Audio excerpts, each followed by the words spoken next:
இன்றைக்கு அரசியல் செய்யும் கட்சிகள் கொள்கை கோட்பாடை தவிர்த்து கட்சிகளை கார்ப்பரேட் நிறுவனங்களாகவும் கம்பெனி நிறுவனமாகவும் தான் நடத்தி கொண்டிருக்கிறார்கள். மக்களை சந்தித்து மக்கள் பிரச்சனைகளை கண்டறிந்து அதற்கேற்ப அரசியல் செய்வதையெல்லாம் நாம் இப்பொழுது காண முடியவில்லை. வாக்குகளை எவ்வாறு மார்க்கெட்டிங் செய்ய முடியும் என்பதையே யூகமாக வகுத்து மக்களை ஒரு சந்தை பொருளாகவே தான் அவர்கள் பயன்படுத்தி கொண்டிருக்கிறார்கள்.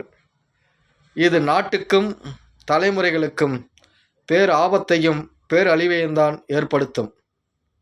இன்று பார்க்கும் கட்சிகள் எல்லாம் மக்களுக்கான ஜனநாயகத்திற்கான அரசியலை முன்னெடுப்பவர்களாக தெரியவில்லை. வாக்குகளை சந்தைப்படுத்தக்கூடிய வியாபாரிகளாக தான் தெரிகிறார்கள்.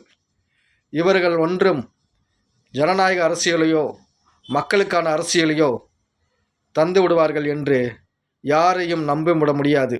ஆட்சி செய்பவர்களாக இருக்கட்டும், ஆட்சி செய்தவர்களாக இருக்கட்டும், மாற்றத்திற்கான அரசியலை முன்னெடுப்போம் என்று வந்த நபர்களாக இருக்கட்டும், எல்லாருமே மக்களை ஏமாற்றும் பேர்வழிகளாக தான் இருக்கிறார்கள்.